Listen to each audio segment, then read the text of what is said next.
Hello, good afternoon, everyone. Welcome back. We're now getting into our late afternoon show and having a very, very interesting session here. We have Mr. K. Ramakrishnan, who is heading as Managing Director of South Asia for Kantar World Media, which is one of the leading media market research company. Mr. Ramakrishnan has been a prominent name in the Indian industries and has had marketing for major brands, like Future Lifestyle, Cafe Coffee Day, TVS, Lenovo in his previous role. He has over 25 years of experience in the brand space and today now leads Kantar. And he's today going to talk on a very interesting topic as to how this whole pandemic situation has started affecting consumer behavior. So without taking too much of time, I would like to welcome Mr. Ramakrishnan onto the stage. Mr. Ramakrishnan, welcome. Welcome to Packimpressions.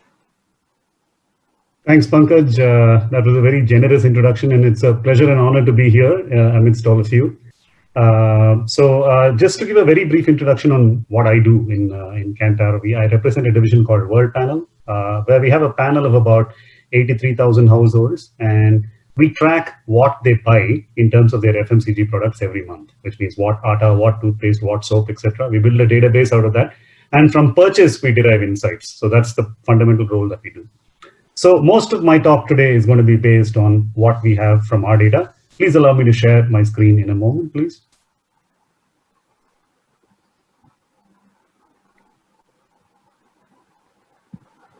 Okay, so basically, I'm going to talk to you about what happened as to purchases during. So you see a lot of P's here: purchase, pause, period, persist, and pack impressions also is a P. And in the midst of all this, we have a big P, which is the pandemic, which is why we are having this discussion. So as a result of this pandemic, what exactly happened to purchase? Did it pause? Was there a period? Is it going to persist? And what is the implication that it's going to have on packaging from the eyes of a person who knows nothing about packaging? So to that extent, you'll have to bear with me if I say some things which are very juvenile from a packaging industry standpoint, but I'm just leaving you with thoughts on what has happened in terms of purchases. Now, sorry. So this is, you can call it like a timeline of the COVID situation in India, starting as early as the 2nd of March, and I'm closing it in August 1st because it keeps continuing as unlocked versions and so on and so forth. Now, there are multiple points here. I'm not going to bore you to death talking about what each one was and what the exact change each one derived into this. But the point to be noted is that each one was marked by a change in behavior. Like, for example, the first one was marked by an increased demand for hygiene categories. Every time a lockdown was announced, there was a little bit of panic buying. And then the growth in certain sets of new categories and so on and so forth. And that's what we'll get to see in terms of what we gather as points that are going to talk about what does purchase tell us about the future.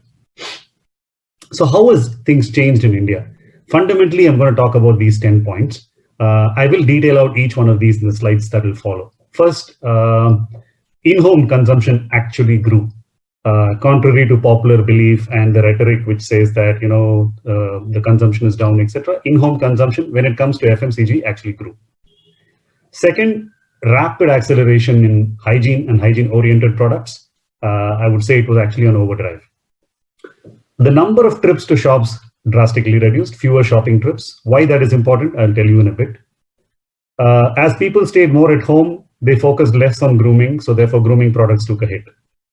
As people stayed more at home, they snacked a lot more, and snacking products took a jump. Immunity is what I call the new natural, and I'll talk about it when I come to that. A slight ruffle in the retail landscape of the country. And this is a period when actually brands have won. And this is a period when the housewife has clearly said there is no compromise in anything that she buys or he buys. And most importantly, the factor that we tend to sometimes not pay as much attention as it deserves, rural definitely has been on a roll. Let's talk about in-home consumption. Clearly growth, right? As you can see, the box on the top will give you the growth rate numbers. This is what is consumed in home. right? If you take FMCG as a whole and the volume levels, very clearly, if you see from March, you're seeing growths which are higher than what we have seen in possibly 18 months. And you can see clearly that the volumes are at their highest ever in terms of domestic household consumption. Now, the volumes grew by 4%, the value grew by 9%. We need to be careful about how to read this. Very easily, we can be fooled into believing that this is all because people bought premium products. Not really the case. The volume growth was only 4%. Let's talk about a few products that got added. A sanitizer, just as a case in point, gets added. What does it add to the volume? 30 ml, 40 ml, maybe at best 100 ml. But what does it add to the cost? 150 rupees. So the 30 ml or 100 ml as a percentage of the total volume is very small. But that 150 rupees as a percentage of total value is quite high. So that's why you see that value jump is as high as 9% when it comes to household purchases. So what are we hereby saying? That volume growth perhaps can slow down a bit than this, but it will still remain well over the 2019 numbers. And there are enough reasons for us to believe that both urban and rural will be on a growth path which will be better than the numbers that we have seen. You all have to remember that even before the pandemic, the FMCG growth rate was not in the greatest of times, and we were talking about slowdown and things like that.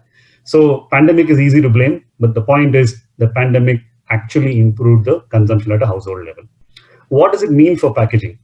Clearly, you need to plan your inventories with a wave of positivity and not thinking that, okay, people are going to cut down purchases or anything like that. So please build positivity into the way. And that's the other P that I'm talking about. And this P comes from consumers saying they are leading about their lives with a whole lot of positivity. Second, I mentioned that hygiene is clearly on an overdrive. What do we mean by that? If you take all hygiene products, what I mean by hygiene products is, let's say, toilet soaps, toilet bathroom cleaners, hair wash, floor cleaners, hand sanitizers, all of these put together took a volume jump of almost 20%, right? That's a very, very, very significant jump, right? Now, if you take a value, it's a 25% growth, right? And very clearly, this was led by hand wash and hand sanitizer, along with floor cleaners, which steered the growth. Now, let's take a look at these numbers. This chart is a dream for a brand manager, in the sense that the penetration, these are new triers that are come into a category. If you take hand sanitizers, for example, in week 1 of the lockdown period, there was 5% addition, and so on and so forth, and 31%. Bear with you, the same number. If I talk about annual penetration in 29, what do I mean by penetration? Penetration is the percentage of households that bought a given category in a given period of time. If you take the given period of time as the year 2019, the annual penetration of sanitizers was 0.5. So 0.5% of households only bought sanitizers in the whole of 2019. And only during the period of lockdown, 31% of households have bought it. So you can see the multiplication and jump. So that's what I say, it's a dream come true for a brand manager. If any brand is able to reflect this, then they have to be super happy about it. Similar situation in hand wash, even though the household penetration was of the range of 20% even last year, that's gone up to nearly 50%. But nevertheless, the new trier addition has been consistently there. So clearly, hygiene is on a super roll. Now, this is an example of how somebody in packaging has taken care of this hygiene. This is actually a ramen noodles. Now, it's a paper packaging, but inside that, the noodles are packed in those polythene-looking covers, right? Now, 3 things are to be noted here. 1, these polythene packs are edible. Second, even if they are touched by human hand, you're going to put them right into water, right? Third point, sauce and any of those condiment additions are actually coated on the paper. So you just need to open out the paper and dump the noodles and the paper into water, boil it, and noodles is ready. Now, this is a phenomenal packaging innovation which takes into account hygiene. What I mean by that is, if you have something for condiments, something separately for noodles, etc., you're actually talking about multiple touching surfaces. Multiple touching surfaces means multiple lack of hygiene. So when you combine all of these, this may be, I don't know if it's a successful example, but I'm just wanting to highlight the thinking around packaging in these circumstances. So for hygiene products, volumes will remain. We definitely believe it will persist. There may be a correction maybe 1 year from now, but at this point of time, we believe that this is definitely on a roll. And from packaging perspective, the things to do, definite innovations in packaging, material innovation, all with the lens of hygiene first, and to see if there are overprint options to say how you're more hygienic, etc. If you have a huge inventory of packaging, how can we look at overprint options on those? fewer shopping trips. That must be obvious, right? I mean, shops were not open for a major part of this period of lockdown. And also, even if they are open, there is a tendency, there's an inherent fear that why should we go out more often than we need to? So to that extent, the number of shopping trips have been fewer. But why this becomes all the more important is that annual shopping trips, monthly shopping trips were actually on the increase. If you take the last 3 years, month after month, people were shopping more often and shopping lesser quantities on each occasion. What does that mean? On each occasion, people are going more often, so therefore the chance of interacting at the outlet with the consumer was higher. But during this period, that has taken a step back, and that's why I want to highlight it as an important point. Now, does that have, is that a trend that's going to stay? Certainly, the fear factor is not gone. There is some amount of bravado in a whole lot of people who think that there's nothing there and they walk around and stuff like that. But nevertheless, there is a fear. And so therefore, the number of trips to shops of housewives will drop for sure. And what does it mean for packaging? Talking of ease of handling, if there are lesser trips, which means they are buying slightly larger quantities. So therefore, the ease of handling them, ease of storing them at one go, ease of carrying and ease of dispensing. If each of these has to be thought through in the format of packaging that one is thinking of, that's an important thing to worry about. The fourth, like I said, grooming categories have certainly got hit. Very clearly, as you can see, talcum powder, hair colors, fair creams, deodorants, all of these have taken a hit. We are at home. We're not going out as often. We're not going out to attend functions and parties. And so to that extent, the grooming requirements have come down. But is that something that's going to stay? And if you look at something to note here is talcum powder, hair oils, hair colors, they are seeing a comeback as we go past June, July, and August. We are seeing some amount of comeback. Perhaps there is a prediction that this is what is called revenge consumption. People will consume grooming products with a revenge as time goes along. So that could happen. So expect grooming categories to definitely have a revival, but the return to normalcy might take a little bit of time. So therefore, packaging terms, be prepared for a revenge demand. And how to address impulse when it comes to grooming products. And also, how do you marry grooming with hygiene is something that you need to worry about from packaging. And I'm saying from a packaging lens, look at it, not just the graphic lens. Snacking.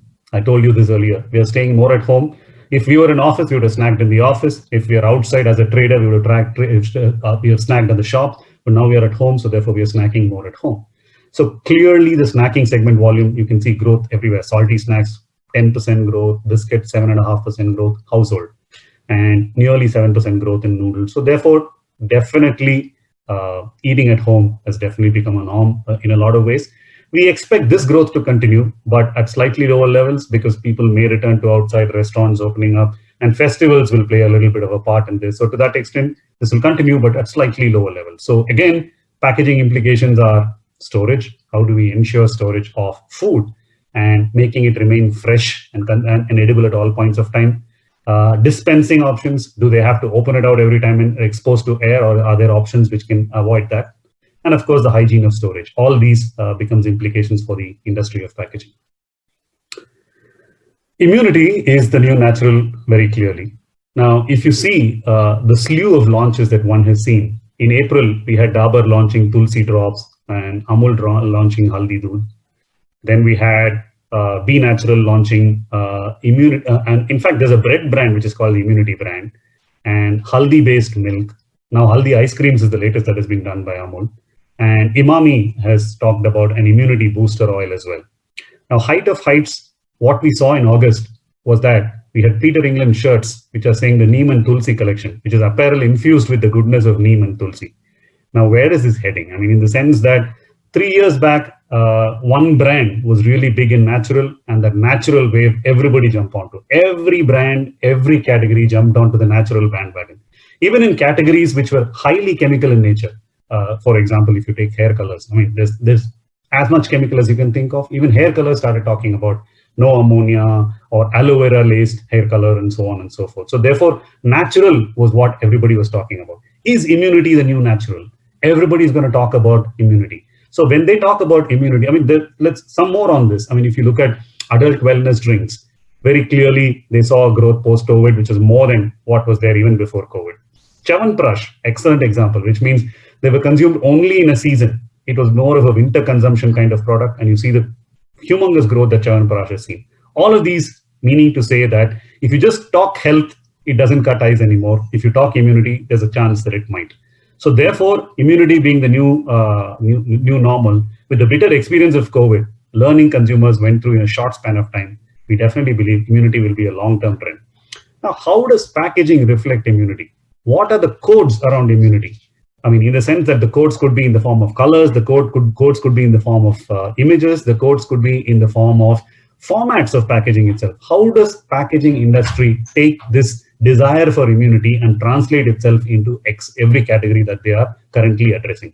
It seems like it's almost like saying, what is the ATM equivalent of packaging? In the sense, it's something that is completely new. How are you going to take immunity to consumers? Every brand is going to talk immunity. How is packaging going to help in that? Retail ruffle. What we mean by that is chemist as a channel saw a significant rise, which means percentage of households that bought any FMCG product from a chemist. Those are the numbers that you see here. If you see in March, as every month you can see, it is more than last year very clearly, but more importantly, you can see that it's significantly higher than the previous month as well. One would have expected that April would have been high, it will come down because unlock happens, but you can see July also is pretty high. So therefore, the drugstore as a channel is becoming extremely important from an FMCG perspective. Why am I talking so seriously about this? It's very simple. Every organization has a division which says this is the modern trade division. Every organization has an e-commerce division. And these businesses are small in the sense the contribution that they make to the overall business can be substantially smaller than a drugstore can. But no organization has a chemist division. Maybe it's time to relook at that and worry about it. And what is its implication for packaging? Also, one needs to worry about. Now, this is about e-commerce. Definitely, e-commerce saw a significant jump during this period, but the base is small. But in spite of the fact that the base is small, the jumps that we spoke about are fairly significant. 50% jump in the households that bought. It means if there are X households that bought FMCG through e-commerce in the last year, it was 1.5 times that in the current year. But importantly, the basket of goods that were bought in e-commerce were very, very different, as you can see on the chart itself. A whole lot of newer products got into this. Now, what is its implication? Is that one, preparedness for a trade change. If products have to be present more in a chemist, for example, what does it mean in terms of a packaging development?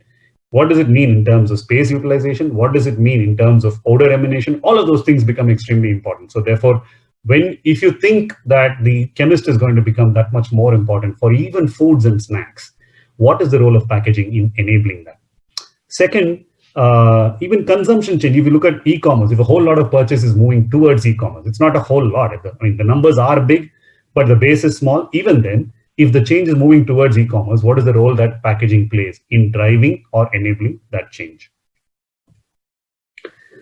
Brands definitely won over unbranded during this period. Clearly, you see these numbers here. These numbers are percentage of a category that was bought in the branded form, right? Example, edible oils. 71% of edible oils bought in the last year, which is 2019, were in branded form. Whereas during this period, which is the lockdown phase, let's say March to August period, 75% of purchases were in the branded form. As you can see, every category, the branded form has been higher than the unbranded form, with the exception of floor cleaners, and I'll explain to you why it has been so. Floor cleaners has been a category which has grown by growth of penetration, which means a lot of new households have got into floor cleaners. And when they got into this category, they got in through surrogates such as phenols, surrogates such as acids and things like that. So to that extent, the branded component has been a shade lower. But every other category, particularly when something goes into the body, clearly you can see that the branded component is increasing. This is very good news for packaging, isn't it? In the sense, how do we screen branding better? How do we enhance that trust? How do we, in this time and age where there's a slight cynicism and lack of trust on account of this pandemic, how can the packaging help in addressing that trust that people have in brands? Definitely, this has been the period when clearly housewives have said that they will not make any compromise. I keep saying housewives, but it's not with a gender bias. Look at it as the person who's making the decision at home. It could be anybody, right? Now, this is a simple volume versus value scatter plot, which means that as long as the categories are in the 45-degree line, which means that the volume growth has been similar to the value growth. So you'll see that most categories have actually grown in value in the same way in which they have grown in volume. So to that extent, people have neither premiumized nor have they opted for cheaper options. There are popular theories floating around. I mean, very often we see in the paper saying people are down trading and things like that. Data doesn't seem to indicate that in any category. There are exceptions, like skin creams, to some extent, even in floor cleaners, etc. But otherwise, we are not able to see any significant difference in volume value growth. Now, if you look at are there signs of down trading in any categories? There are very few categories, like let's say detergent bars and maybe atta or some categories where some amount of down trading in terms of packaging size is being seen. But otherwise, by and large, it's not a statement that I would make for FMCG as a whole. So therefore, what is the role that packaging can play? And what is this going to do? As expenses diversify, we definitely believe that FMCG will take a slight backseat in the festive season. And all this pent up and revenge demand around consumer durables, auto, all of those, if they are going to pick up in this period, then certainly something has got to give. And to some extent, FMCG will. Definitely the discretionary products in FMCG will. So therefore, it's important to reestablish the value equation and be prepared for consumption and consumption plus. The last point I want to leave you with is that rural is certainly on a roll. What I mean by this and why do I say that is very, very simple. You can see the growth rates here. FMCG growth rate, the numbers 4.3 and 3.9 says that rural growth rate is marginally less than urban in this particular case during the March to July period. Now, one needs to remember a few points which could have contributed to this lesser growth. For the last 2 years, rural has been lagging behind in terms of growth.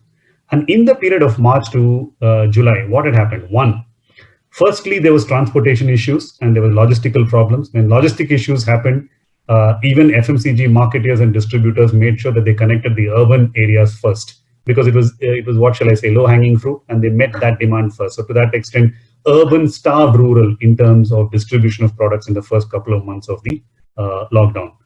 Second, that is from a supply perspective. Now, if you look at it from a demand perspective, this has been a year of a fantastic harvest. However, the harvest happened in March. For that harvested produce to reach markets and get converted to money and reach the hands of farmers, it took 2 months. It wasn't easy to move the product to the market. So to that extent, it took time for money to reach the hands of farmers. That's one. Second, so rural, you can look at it from a supply perspective or demand perspective. That is the only reason why they have been lagging behind. However, we believe that rural is on a strong comeback trail.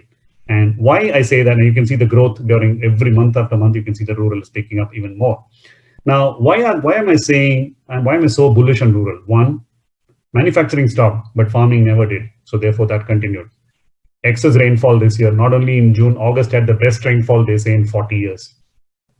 Migrant laborers went back and took up farming jobs. A lot of money was pumped into rural areas, and policies around, Atmanirbhar Bharat, etc., supporting rural, and ITC and companies like Dabur launched 50 paise sanitizer plants which were focused on rural. So there's marketeer actions, there's government action, there's demand action, and there's supply action. All these factors very clearly tell you that, and in a year of a fantastic harvest, all of these together tells us that rural is definitely back with a bang. So therefore, and it's going to outgrow urban very quickly, and it will continue for quite a while. It can be as quickly as Q3 in this year. So from a packaging perspective, can there be rural-friendly packaging in terms of pack size, in terms of life, in terms of protection, and in terms of clear depiction of value? So just to summarize, growth in in-house consumption, acceleration of hygiene and hygiene-related products, fewer shopping trips, grooming taking a hit, snacking shifts in-home, immunity is the new natural, ruffle in the retail space, definitely branded one over unbranded in a significant way, and no compromise at all as far as the purchase philosophy from a household is concerned, and rural has been on a roll. So that's been what we learn from purchases in this period, and what we think can be implications to the packaging industry. Forgive me if some of them have been too basic, but nevertheless, even if you do not take the implications to the packaging industry, I'm sure you will take the value of the lessons learned from the purchases from this presentation. So I think I've consumed about 25 minutes of the time given to me. So I'm happy to take questions at this stage. Hi, Ramki. It was really, really an amazing session. I had put almost stop. I was fully engrossed into it. Ruchi is compiling the questions. I'm sure there will be a few. I've got a couple of mine, which I would like to ask. Yeah. One is from the methodology perspective of what exactly you do, Yeah. which is more from a understanding perspective. So this is perhaps is a regular survey that you keep on doing, and you collect data, and that's how you compile everything, right? Is it something like that? We do it every month. Okay. So FMCG players engage with us on a subscription model. Mm-hmm. So they get this data every month in the form of a database from which they can draw conclusions. And we also support them in terms of analytics and so on. And you said some 83,000 households. Yes. And what is the split between urban and rural? So this 83,000 is designed in such a way that it represents India. Okay. The same distribution of urban versus rural, the same distribution of rich versus poor, the same distribution of family size, educated, uneducated. So whatever India is, that is what is represented by this 83,000. And you keep these households constant? By and large constant. There will be a 5 to 7% ruffle, because people will go out of age groups, and so therefore if you have to maintain the quota of age group, etc., to represent India, some of them might churn out, but by and large they remain the same. Okay, excellent. Ruchi, do you have any kind of questions?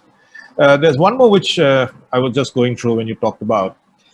When you do this survey, is it only around CPG, FMCG, or you do it for other categories also? So this 85,000 that I spoke about, those households, we track only CPG. Mm-hmm. We have another panel of about 25,000 individuals where we track the telecom behavior. Okay. Which is what handsets and what service providers. So as a consumer, apart from obviously the change in habits, which you beautifully describe in those 10 points, I was reading something about, I think, a couple of months back. And it was a very interesting study, and I'm trying to recollect while I was going through your presentation. They said that if there is a change in behavior, right, and it continues for about 66 days, it becomes permanent. Okay.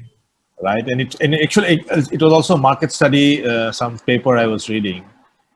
Do you see something like that really happening? Something permanent taking place in the Indian consumer? Okay, so I think I know what you're talking about. It's called the theory of forming habits. Something like that, yes. If there is a change in a habit, and if the change remains for a particular time, then that becomes the habit. Yes. What the theory says. But there are multiple numbers floating around. There are some who say 60, there are some who say 89, and all of those. And recently somebody has said 120. So I don't know, but definitely over a period of time, habits change. And from a CPG point of view, we have seen that it takes months for the change to happen, not just 2 months, more than that. Okay, but we have now 6 months, right? Yeah. Okay, great. Let's see, there's one more question which is coming up. What are the ways one can judge the shifts in consumer behavior pattern in COVID time?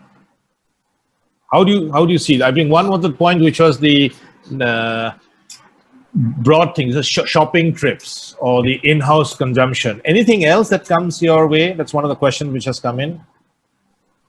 So shopping trips changing is definitely one. Second is so because they are coming less often, the pack sizes that they bought are slightly more, right?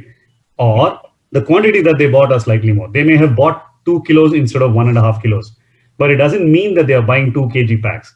If they were buying 3 500 gram packs, they are buying 4 500 gram packs. So to that extent, the pack sizes are not changing significantly, but the quantum that they buy in each occasion is definitely changing. Then there are, as I mentioned in my presentation itself, the hygiene categories, whole lot of them have stepped themselves up. And snacking categories have stepped themselves up. And grooming categories have come down. So all of these are some examples. Okay. There's one more question which is coming up. New ways of packaging and branding have opened new doors. Okay, I know in what context. What's that one thing that would never come back again after the situation goes back to normal? I would seem to think that, in India, there are still some categories where loose plays a big role. What I mean by that is in tea, for example, there is about 35 to 40% loose tea that is sold in India. Edible oils, there's nearly about 20% that is sold in loose. I think those are things that will drastically drop because of the fear of the pandemic. There will be a need for packaged stuff. Whether it is, I'm not saying that it will only be the national big brand which will service that need, but the need to be packaged and adulteration free or hygiene assured will definitely step itself up. So that's a permanent kind of a shift. Yeah. Have you seen because today in the morning we had a very interesting session from the Australia Institute of Packaging, which was, in fact, I would revisit that. It's a very interesting session. It will be available live in a recorded version. It will be interesting for you. What they were saying is that food waste and packaging has got a direct correlation, was basically shared in terms of case studies. And they talked about that sustainability, which is becoming a norm in packaging in terms of whether it's recycling or using those kind of material, has got a large extent to what kind of food packaging it is done. Right. And they were giving some examples of, which is a beautiful example of fresh fruits. So in fresh fruits, if you do very elaborate packaging, that is a waste. Yeah. Right? While in the case of a luxury good packaging, if you do very fancy packaging, that remains for a long time. It does not go into the bin. Sure. So is that something which you are seeing in CPG in India? We do not track fresh food. Okay. Only packaged food. So to that extent, I won't be able to answer that question. Okay. Okay. Fine. Let's take up one couple of last questions. Any realization other than immunity booster, what other brands have experienced? The question is not very clear. So I think it's maybe the question is something like creating an immunity overprint. Is there anything else that you have seen which has a brand has experienced, which has increased to their growth? Yeah. So from whatever I understand of the question I'm trying to answer, I'm just saying that the immunity becomes an important code for a brand. Mm-hmm. If it's an important code for the brand, the code has to be reflected in the product. The code has to be reflected in the communication. The code has to be reflected in the packaging, most importantly. And what is that code is something that's going to be extremely important for the packaging industry also to determine that, there are large number of designers and organizations specializing in packaging design. They need to worry about what is this code called immunity. Just by saying and the immunity boosting is not going to help. What does your product and the packaging and the overall brand reflect in terms of immunity? That is something that's a code for the packaging industry to worry about for the short term. So that example of Peter England is Okay, great. Let me see if there's anything else. Let's wait for a few more questions. Good. We don't seem to have any.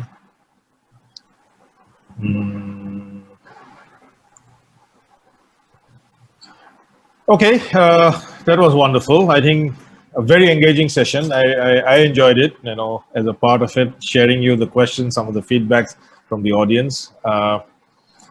Thank you. And it was wonderful to have you as a part of it. And hopefully we will see soon somewhere. I do not know, although we stay in the same city, we have not been venturing out. Yeah. But we'll definitely would love to catch you up, exchange some viewpoints, and would look forward to your, support in these kind of forums. And thank you once again. Likewise, Pankaj, thank you so much for the honor and opportunity of presenting here. And like you rightly said, I definitely look forward to meeting you at the earliest occasion. Thank you. Thank you. Have a great day ahead. Bye-bye. Bye.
Hello, good afternoon, everyone. Welcome back. We're now getting into our late afternoon show and having a very, very interesting session here. We have Mr. K. Ramakrishnan, who is heading as Managing Director of South Asia for Kantar World Media, which is one of the leading media market research company. Mr. Ramakrishnan has been a prominent name in the Indian industries and has had marketing for major brands, like Future Lifestyle, Cafe Coffee Day, TVS, Lenovo in his previous role. He has over 25 years of experience in the brand space and today now leads Kantar. And he's today going to talk on a very interesting topic as to how this whole pandemic situation has started affecting consumer behavior. So without taking too much of time, I would like to welcome Mr. Ramakrishnan onto the stage. Mr. Ramakrishnan, welcome. Welcome to Packimpressions. Thanks, Pankaj. That was a very generous introduction, and it's a pleasure and honor to be here amidst all of you. Just to give a very brief introduction on what I do in Kantar, I represent a division called World Panel, where we have a panel of about 83,000 households, and we track what they buy in terms of their FMCG products every month, which means what atta, what toothpaste, what soap, etc. We build a database out of that, and from purchase we derive insights. So that's the fundamental role that we do. So most of my talk today is going to be based on what we have from our data. Please allow me to share my screen in a moment, please.